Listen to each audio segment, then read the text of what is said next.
Halo teman-teman, jumpa lagi dengan saya Kartika Gianina di dalam mata kuliah Statistik for Business. Dan pada saat ini kita akan memasuki materi kita di minggu kita yang pertama. Dan kita akan mempelajari mengenai pengantar akan statistik itu sendiri pada pertemuan kali ini.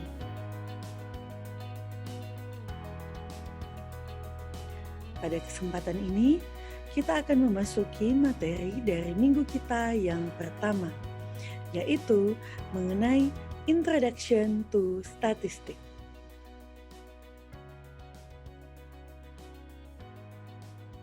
Baiklah, sebelum memasuki materi, mari kita lihat bersama learning objektif yang akan kita pelajari pada pertemuan kita di kali ini. Yang pertama adalah dalam cara-cara apa saja statistika itu digunakan. Kemudian yang kedua adalah kita akan belajar untuk mengetahui perbedaan dari antara statistik deskriptif dengan statistik inferensial. Selanjutnya, kita akan coba memahami hal yang disebut dengan sampel dengan suatu hal yang disebut dengan populasi. Kita juga akan belajar untuk menjelaskan perbedaan dari antara variabel kualitatif dengan variabel kuantitatif. Selanjutnya, kita akan coba membandingkan variabel discrete dengan variabel continuous. Dan kita juga akan coba untuk mengenali levels of measurement dalam data atau yang biasa disebut juga dengan skala pengukuran. Baiklah teman-teman, sebelum kita melihat apa definisi dari statistik itu sendiri, mari kita berpikir sejenak. Mengapa ya kita mempelajari mata kuliah ini? Mengapa mata kuliah ini ada di kurikulum Prodi Sistem Informasi? Tentu saja karena dianggap untuk penting agar kita ketahui. Namun selain itu, statistika ini juga relate dengan kehidupan kita sehari-hari dan ada di mana-mana. Misalkan saja ketika pada pagi hari teman-teman bangun dan kemudian membaca surat kabar misalnya atau media massa online, di situ sering tertera data-data yang didisplay untuk menunjang pemberitaan atau memberikan informasi terkait hal-hal seputar politik misalnya, ekonomi, atau bisa juga tentang teknologi. Jadi karena itulah kita mempelajari hal ini, karena konsep-konsep mengenai statistika itu ada di banyak tempat. Selanjutnya adalah karena teknik-teknik di dalam statistika ini sering digunakan untuk menghasilkan informasi yang dapat dijadikan sebagai bahan pertimbangan dalam kita akan mengambil keputusan. Yang tentu saja keputusan tersebut dapat berpengaruh dalam kehidupan kita sehari-hari. Contohnya, ketika teman-teman ingin membeli sebuah produk investasi, tentu saja teman-teman memerlukan informasi terkait bagaimana pergerakan dari produk investasi tersebut untuk menghindarkan teman-teman dari kesalahan dalam berinvestasi. Yang ketiga ini dapat membantu kita untuk memahami bagaimana proses pengambilan keputusan dan juga diharapkan dapat memberikan kita pengertian yang lebih baik lagi akan bagaimana keputusan itu dapat mempengaruhi kehidupan kita. Jadi dari data, kemudian diolah menjadi informasi, dan selanjutnya informasi tersebut dijadikan bahan atau dasar pertimbangan untuk kita mengambil sebuah keputusan. Dan yang selanjutnya adalah apapun bidang yang kita pilih untuk tekuni dan jalani, tentu saja kita tetap akan berhadapan dengan yang namanya pengambilan keputusan. Di mana jika kita memiliki pemahaman akan analisis data, itu akan lebih membantu kita dalam mengambil keputusan. So, apa itu statistik? Statistika adalah ilmu yang mempelajari bagaimana merencanakan, mengumpulkan, mengolah, menginterpretasi, menganalisis, serta mempresentasikan data. Sebagai contoh data adalah jumlah mahasiswa di sebuah universitas, jumlah rumah sakit umum yang ada di kota Surabaya, atau rata-rata penghasilan awal fresh graduates yang ada di kota Jakarta. Ada dua tipe dari statistik. Yang pertama adalah statistik deskriptif dan yang kedua adalah statistik inferensial.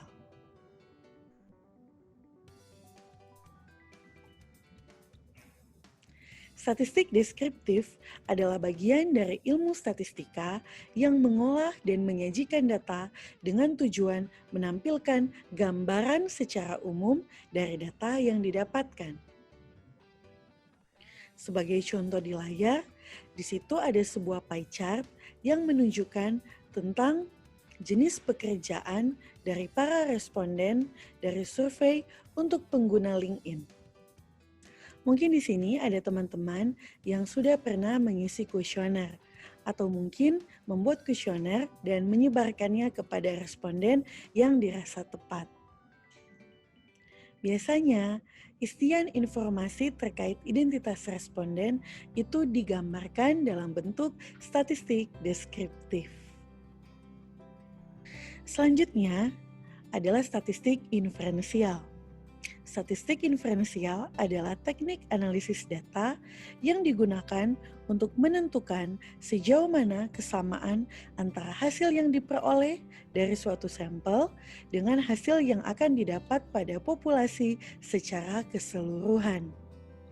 Dilakukan dengan penyusunan hipotesis, pengujian, dan penarikan kesimpulan.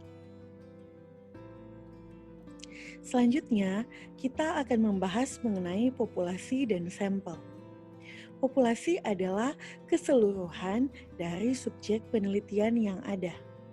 Jadi, misalnya kita mau mengambil data dari seluruh populasi yang ada, dan kita menjadikan sebuah komunitas sebagai subjek penelitian kita. Itu berarti bahwa kita akan mengambil data dari semua orang yang ada di komunitas itu. Mengambil keseluruhan subjek penelitian disebut juga dengan sensus. Sedangkan untuk sampel adalah bagian dari populasi tersebut. Mengambil bagian yang ada dalam populasi disebut juga dengan pengambilan sampel atau sampling. Sebagai contoh, dalam gambar yang tertera di layar, populasi adalah seluruh item yang ada. Sedangkan sampel merupakan bagian-bagian yang dipilih untuk dijadikan sebagai subjek penelitian dari populasi. Mengapa dalam situasi tertentu kita akan lebih memilih untuk mengambil sampel dibandingkan dengan mengambil data dari seluruh populasi? Karena sampel akan lebih cocok apabila yang pertama, biaya untuk mengumpulkan seluruh data sangatlah besar. Yang kedua, ada kemungkinan untuk dapat merusak objek penelitian jika diambil semuanya. Dan yang ketiga adalah ada faktor yang tidak memungkinkan untuk mengumpulkan data dari seluruh populasi. Contohnya, sebuah perusahaan makanan kaleng ingin mengetahui tingkat kesegaran dari produknya yang sudah beredar di pasaran. Kan tidak mungkin bukan jika semua produk yang sudah beredar di pasaran akan ditarik kembali untuk dicek tingkat kesegarannya. Karena itu berarti bahwa produk tersebut tidak jadi dipasarkan. Namun dalam kondisi ini, kita dapat mengambil sampel untuk mengecek tingkat kesegarannya. Tentu saja, kita perlu untuk mengambil sampel dengan cara yang baik dan benar. Karena pentingnya untuk mengambil sampel dengan metode yang tepat, maka pembahasan yang lebih mendalam mengenai pengambilan sampel akan kita bahas pada satu topik pembahasan yang lain. Adapun untuk tipe variabel itu terbagi dalam dua bagian. Yang pertama adalah kualitatif dan yang kedua adalah kuantitatif. Kualitatif sendiri merupakan jenis data yang disajikan dalam bentuk non-angka. Sebagai contoh, jenis kelamin, merek handphone, kota kelahiran, dan lain sebagainya. Variabel kuantitatif sendiri adalah jenis data yang dapat diukur atau measurable atau dapat dihitung secara langsung sebagai angka atau bilangan. Contohnya, saldo rekening bank, jumlah mahasiswa di kelas, jumlah pengguna smartphone Android di Surabaya, dan lain sebagainya.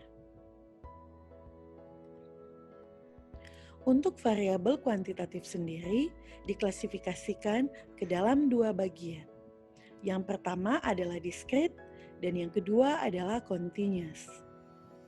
Variabel discrete merupakan variabel yang datanya adalah pengkategorian atau pengelompokan dari suatu tipe tertentu. Data tersebut bersifat setara dan tidak dapat digunakan dalam operasi hitung. Sedangkan continuous merupakan variabel yang datanya diperoleh dari hasil penghitungan atau pengukuran. Data di sini tidak hanya dalam berupa bilangan bulat, namun juga bisa dalam bentuk bilangan desimal. Variabel continuous sendiri merupakan data yang dalam hal ini angka karena dari variabel kuantitatif yang dapat digunakan untuk operasi hitung.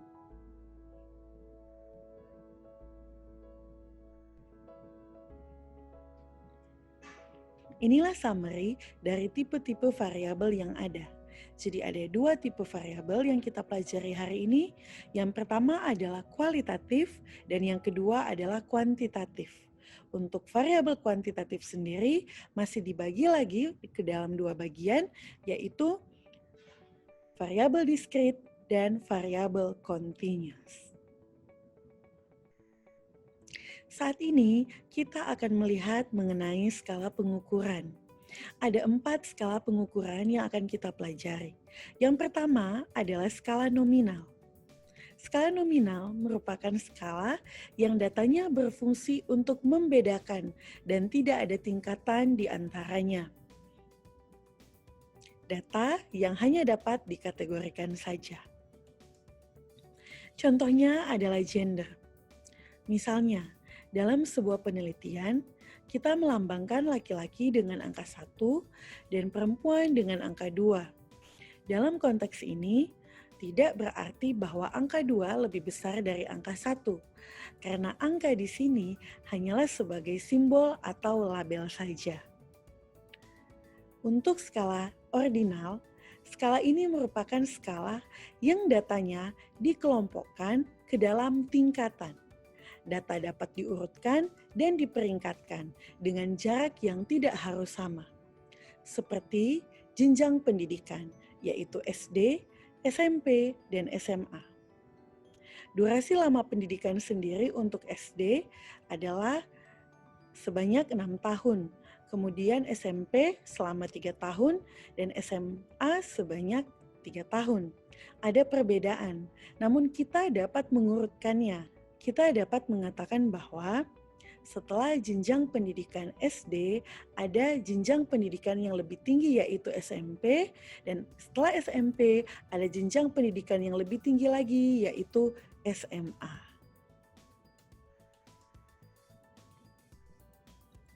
Skala yang ketiga adalah skala interval. Skala interval merupakan skala yang datanya dapat diurutkan dan diperingkatkan dan jaraknya sama, namun tidak dimulai dari 0 atau 0 to 0. Skala pengukuran yang memiliki titik 0.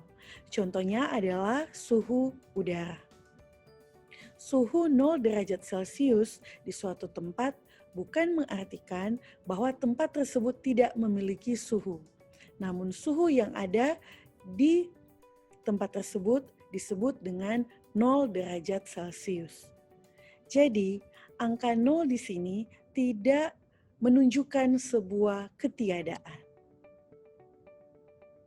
Sedangkan untuk skala yang keempat itu adalah skala rasio. Skala rasio adalah skala yang datanya mempunyai nilai nol mutlak dan mempunyai jarak yang sama. Terdapat perbandingan yang sama antara data. Contohnya adalah berat benda A misalnya adalah 10 kg, sedangkan berat benda B adalah 20 kg.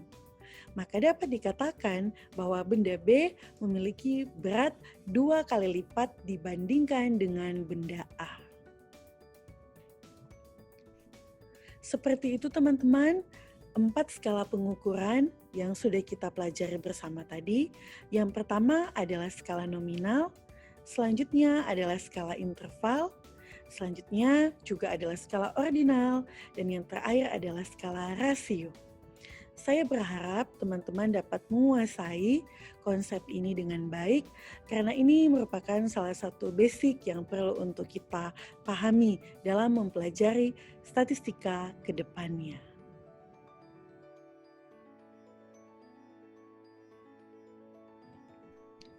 Sekarang waktunya kita untuk latihan. Sebelumnya, silakan teman-teman mempersiapkan diri terlebih dahulu. Teman-teman mungkin bisa mererun kembali atau menonton kembali video ini sebelumnya, atau juga bisa untuk langsung mencoba terlebih dahulu. Mari teman-teman siapkan alat tulis, pena dan kertas untuk dapat mengerjakan latihan berikut ini.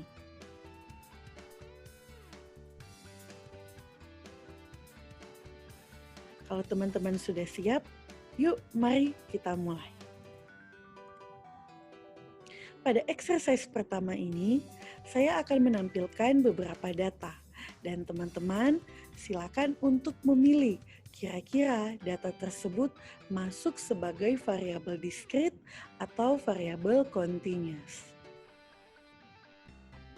Silakan teman-teman menuliskan D untuk discrete atau C untuk continuous pada hal yang teman-teman rasa benar. Oke, sudah siap teman-teman? Kalau sudah siap, yuk mari kita mulai. Soal pertama. Jumlah peserta webinar data science. Apakah ini jenis variabel discrete atau variabel continuous?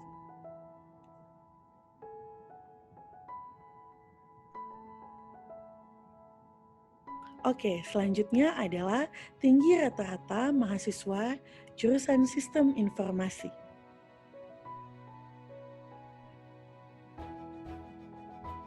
Selanjutnya adalah jumlah bahasa yang dikuasai oleh seseorang.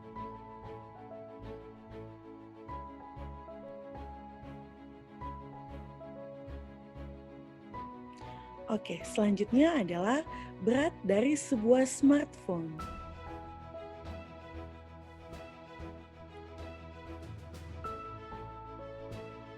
Selanjutnya adalah waktu yang dibutuhkan untuk lari sejauh 100 meter.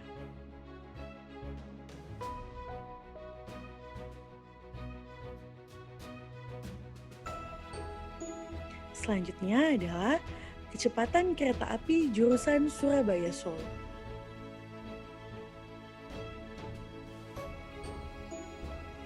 Selanjutnya adalah jumlah kucing yang ada di Citraland. Selanjutnya adalah jumlah mall yang ada di Surabaya.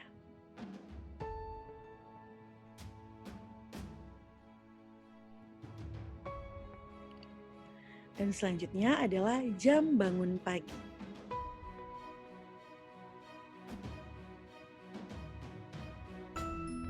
Dan yang terakhir dari exercise 1 adalah rating yang diisi oleh pelanggan pada aplikasi Grab yang baru saja digunakan.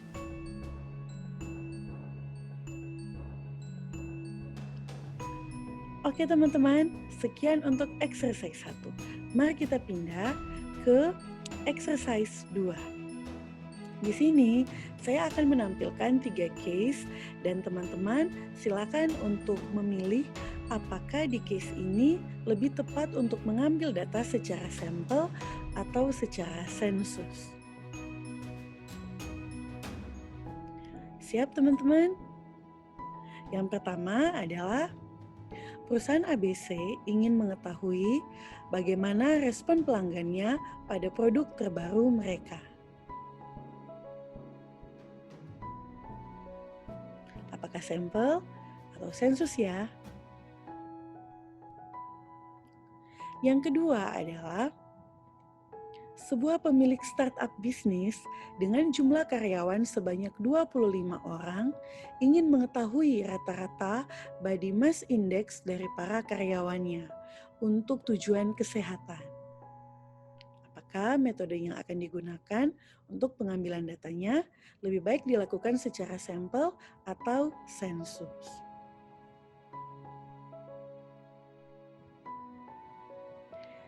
Dan yang terakhir adalah sebuah perusahaan minuman botol ingin mengetahui bagaimana tingkat dari kesegaran produknya yang sudah berada di pasaran. Apakah sebaiknya dengan metode sampel atau dengan metode sensus? Oke teman-teman, terima kasih sudah mengerjakan 2 exercise tadi.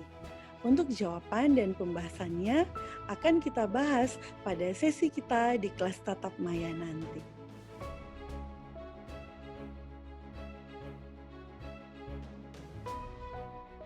Sekian dulu video pembelajaran pada kesempatan ini. Terima kasih atas perhatiannya.